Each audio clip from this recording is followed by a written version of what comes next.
Bakas sa mukha ng mga pedicab drivers sa San Fabian ang tuwa matapos makatanggap ang mga ito ng regalo mula sa mga pulis.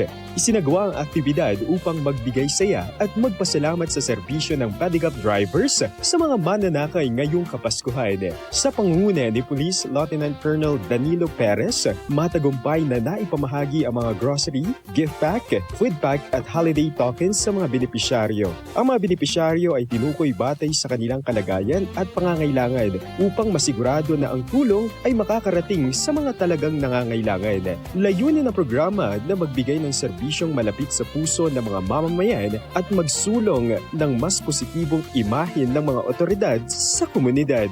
At yan ang ating good news. Ako si Idol Ruru Hugotero, Tatak IFM. IFM News. IFM News. IFM News.